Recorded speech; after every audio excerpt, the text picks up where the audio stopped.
Video में देखेंगे मुख्यमंत्री ग्राम परिवहन योजना से संबंधित सभी जानकारियां। इसके साथ ही देखेंगे कि इस योजना को चलाने की उद्देश्य क्या है। इसके साथ साथ यह भी देखेंगे कि इस योजना के तहत आप कौन कौन से वाहन के लिए आवेदन कर सकते हैं, तथा इसके साथ ही यह भी देखेंगे कि इस योजना के तहत यदि आप वाहन लेते हैं तो आपको कितना % का छूट मिलने वाला है। इसके साथ ही देखेंगे कि यदि इच्छुक है और इसके लिए आवेदन करना चाहते हैं तो आपकी अर्हता क्या रखी गई है, तथा इसमें कौन कौन से दस्तावेज ऑनलाइन करने के लिए लगने वाले हैं, तथा इसका फॉर्म आप कब से कब तक भर सकते हैं। इसके साथ ही यह भी देखेंगे कि इसका फॉर्म यदि आप मोबाइल से ऑनलाइन भरना चाहते हैं तो किस प्रकार से भर सकते हैं। यह सभी जानकारी इस वीडियो में कवर करेंगे। यह सभी जानकारी देखने के लिए वीडियो में अंत तक बने रहिएगा, तथा चैनल को अभी तक सब्सक्राइब नहीं किए हैं तो चैनल को सब्सक्राइब कर लीजिएगा, बेल आइकन को प्रेस कर लीजिएगा, ताकि इस तरह की नॉलेजफुल वीडियो जो भी अपलोड हो तो सबसे पहले जानकारी आपको मिल सके। इसका जो शॉर्ट नोटिफिकेशन है वह आपको टेलीग्राम चैनल पर देखने को मिल जाएगा, और टेलीग्राम का लिंक आपको डिस्क्रिप्शन बॉक्स में मिल जाएगा, तो वहां से क्लिक करके टेलीग्राम चैनल आप ज्वाइन करके और इसका शॉर्ट नोटिफिकेशन भी प्राप्त कर सकते हैं। का जो शॉर्ट नोटिफिकेशन है उसमें क्या कुछ जानकारी दिया हुआ है उसको एक बार देख लेते हैं। शॉर्ट नोटिफिकेशन है वह कुछ इस प्रकार से परिवहन विभाग द्वारा जारी किया गया है। यहाँ ऊपर में देख सकते हैं, देखने को मिल जाएगा कि यह जो मुख्यमंत्री ग्राम परिवहन योजना है वह 11वां चरण है। इससे पहले 10 जारी हो चुके हैं और बहुत सभी लाभुक इसका लाभ भी ले चुके हैं। यहाँ देख सकते हैं कि दुरुस्त आबादी को शहरों तक परिवहन सेवा उपलब्ध कराने के उद्देश्य से इस योजना को लागू किया गया है, तथा इसमें देख सकते हैं कि इसका जो उद्देश्य है, पर्पस है, इस योजना का मुख्य उद्देश्य ग्रामीण क्षेत्रों में यात्री परिवहन व्यवस्था सुलभ कराना एवं रोजगार का सृजन करना इसका मुख्य उद्देश्य है। इसके साथ ही यदि आप इस योजना के तहत वाहन लेते हैं तो अनुदान की राशि वाहन के खरीद मूल्य से 50% तक दिया जाएगा। वह 1 लाख रुपए तक आपको छूट मिल सकती है। वाहन के खरीद मूल्य से अभिप्राय है वाहन का एक्स शोरूम प्राइस जो है, तृतीय पक्ष बीमा एवं वाहन टैक्स तीनों को जोड़कर जो कुल राशि होगा। ई रिक्शा के क्रय की स्थिति में खरीद मूल्य 50%, परंतु अधिकतम 70,000 रुपये इसका रखा गया है ई रिक्शा के लिए। एम्बुलेंस के क्रय की स्थिति में अधिकतम जो आपका अनुदान राशि है वह 2 लाख रुपये रखा है। यानी आप सीधा देख सकते हैं कि ई रिक्शा यदि आप लेते हैं तो अधिकतम जो अनुदान की राशि है वह 70,000 रुपये मिलेगी। वहीं आप एम्बुलेंस लेते हैं तो आपको जो अधिकतम अनुदान राशि है वह 2 लाख रुपए तक मिल सकती है। अन्य वाहन लेते हैं तो अधिकतम जो अनुदान राशि है वह 1 लाख रुपए मिलेगी। तो कुछ इस प्रकार से अनुदान संबंधित जानकारी आप यहां से देख सकते हैं। अगले चरण में देखेंगे कि आप कौन कौन से वाहन ले सकते हैं, तो यहाँ क्लियर रूप से दिया हुआ है। इस योजना के तहत 4 सीट से लेकर 10 सीट तक के नए सवारी वाहनों को एवं एम्बुलेंस को योग्य माना गया है। यानी आप 4 सीट से लेकर 10 सीट तक के वाहन इस योजना के तहत ले सकते हैं। और अब नीचे में देखेंगे कि यहाँ यदि यह सभी शर्त पढ़ने के बाद आप आवेदन करना चाहते हैं तो अब आपकी जो शैक्षणिक योग्यता है या फिर अन्य जो भी नियम टर्म्स ऑफ कंडीशन है वह नीचे दिया गया है। तो सबसे पहले आप देख सकते हैं कि प्रत्येक पंचायत के लिए 7 योग्य आवेदकों का उपलब्ध रिक्ति के अनुसार चयन किया जाएगा। यानी एक पंचायत में अधिकतम 7 लोगों को ही इस योजना का लाभ मिल सकते हैं, जिनमें लाभुक अनुसूचित जाति और अनुसूचित जनजाति के होंगे, और 3 जो लाभुक होंगे वह अत्यंत पिछड़ा वर्ग के होंगे। तो कुछ इस प्रकार से कैटेगरी वाइज भी इसमें जो प्रावधान है वह क्लियर किया गया है। प्रति पंचायत अधिकतम 7 लाभुक की अनुमान्य सीमा के अंतर्गत प्रति प्रखंड अधिकतम 2 जनजाति 1 लाभुक को उपलब्ध रिक्ति के अनुसार एम्बुलेंस के क्रय का अनुदान दिया जाएगा।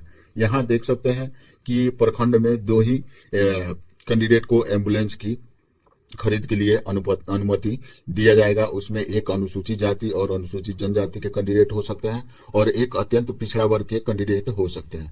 और अगला जो टर्म्स ऑफ कंडीशन है वह लाभुक की जो न्यूनतम उम्र सीमा है आवेदन आमंत्रित करने की तिथि तक वह मिनिमम 21 वर्ष होना चाहिए। मैक्सिमम यहाँ उम्र सीमा नहीं दिया हुआ है। लाभुक को ग्राम सरकारी सेवा में नियोजित नहीं होना चाहिए एवं पूर्व से कोई व्यावसायिक वाहन नहीं होना चाहिए। देख सकते हैं कि आप सरकारी सेवा में कार्यरत नहीं होना चाहिए, और दूसरा जो है आपके पास 4 चक्का वाहन पहले से नहीं होना चाहिए। यह दोनों टर्म्स ऑफ कंडीशन आप पूरा करते हैं तो इसके लिए आवेदन कर सकते हैं। अगला जो टर्म्स ऑफ कंडीशन है वो किसी किसी पंचायत के लिए लाभ प्राप्त करने हेतु लाभुक को उक्त पंचायत का निवासी होना चाहिए। आप जिस पंचायत के हैं उसी पंचायत में फॉर्म भर के और इसका लाभ ले सकते हैं। अगले चरण में देखेंगे तो लाभुक के पास हल्के मोटर यान के चालक के अनुज्ञप्ति होना चाहिए, यानी आपके पास ड्राइविंग लाइसेंस होना अनिवार्य है, तभी इसके लिए आप आवेदन कर सकते हैं। टर्म्स ऑफ कंडीशन पूरा करते हैं। इसके बाद अगले चरण में जो कागजात संबंधित जानकारी है वह आप यहां से देख सकते हैं। लाभुक को आवेदन के साथ निम्न कागजात उपलब्ध कराने होंगे, जैसे में पहला जो डॉक्यूमेंट्स है वह जाति प्रमाण पत्र, दूसरा डॉक्यूमेंट्स आवासीय प्रमाण पत्र और तीसरा जो डॉक्यूमेंट्स है वह शैक्षणिक योग्यता प्रमाण पत्र। आपकी जो भी लास्ट क्वालिफिकेशन है वह आप प्रस्तुत करेंगे। इसके साथ ही चौथे नंबर पे आपको अपना उम्र संबंधित प्रमाण पत्र, यानी आपका जो मैट्रिक का सर्टिफिकेट है उसमें जन्म तिथि दिया हुआ है वह आप प्रस्तुत कर सकते हैं, या फिर आप जन्म प्रमाण पत्र प्रस्तुत कर सकते हैं। पांचवा जो डॉक्यूमेंट्स है वह ड्राइविंग लाइसेंस है, चालन लाभुक के अभी तक के अनुदान राशि है, वाहन प्रकार है और कैंडिडेट के जो अर्हता है उससे संबंधित हो गया। अब देखेंगे कि जो योजना की समय सारणी है, यानी कब से कब तक इसका आवेदन करना है तथा कब इसका मेरिट लिस्ट तैयार किया जाएगा, यह सभी जानकारी इसमें आप यहाँ देख सकते हैं लाइन बाय लाइन। तो यहाँ देखेंगे तो दिया हुआ है कि योजना का प्रशिक्षण एवं जागरूकता, यानी सभी को जो प्रचार प्रसार के लिए टाइमिंग है वह 16/8 से 27/8 तक रखी गई और आवेदन करने की जो तिथि है वह 28/8/2024 से 27/9/2024 तक आप इसके लिए फॉर्म भर सकते हैं ऑनलाइन, तथा प्रखंड स्तर पर प्राप्त आवेदनों के आधार पर पंचायत एवं कोटिवार वरीयता जो सूची बनाई जाएगी वह 28/9/2024 से 30/9/2024 तक यह सूची तैयार की जाएगी। प्रखंड स्तरीय समिति की बैठक एवं अनुशंसा के प्रेषण की जो तिथि है वह 3/10 को रखी गई है। अनुमंडल स्तरीय समिति की जो बैठक होगी वह 4/10 को होगी।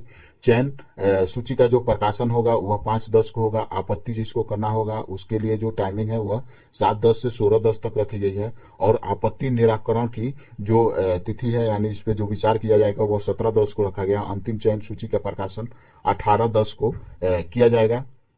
इसके साथ ही प्रखंड विकास पदाधिकारी के द्वारा चयनित जो लाभुक होंगे उनको जो चयन पत्र मिलने की तिथि है वो 19/10 से 26/10 तक दी जाएगी। वाहन क्रय के बाद चयनित लाभुक द्वारा अनुदान प्राप्ति हेतु आवेदन पत्र जो समर्पित करने की तिथि है लगातार वह 21/10 से है और सबसे जो अंतिम चरण है वह अनुदान की राशि CFMS के माध्यम से लाभुक के खाते में भुगतान कराने की करना है। वह आवेदन प्राप्ति के 7 दिनों के अंदर यह राशि आपके अकाउंट में सेंड कर दी जाएगी। तो कुछ इस तरह से यह सभी टर्म्स ऑफ कंडीशन दिया हुआ है मुख्यमंत्री ग्राम परिवहन योजना से संबंधित।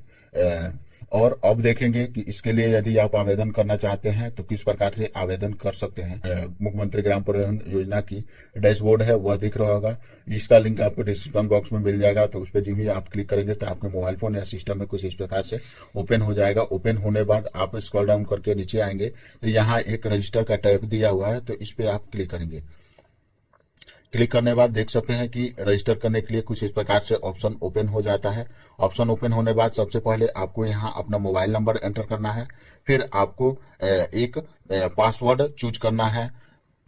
वह पासवर्ड कैरेक्टर, स्पेशल कैरेक्टर और डिजिट तीनों को मिला के आप क्रिएट करेंगे। फिर वही पासवर्ड आपको यहाँ री एंटर करना है। फिर आपके पास जो आपका पर्सनल ईमेल आईडी है वह यहाँ पर एंटर करेंगे और फिर जो आपका ड्राइविंग लाइसेंस नंबर है वह आप यहाँ एंटर करेंगे। इसके बाद नीचे रजिस्टर का ऑप्शन दिया हुआ है, इस पर आप क्लिक करेंगे।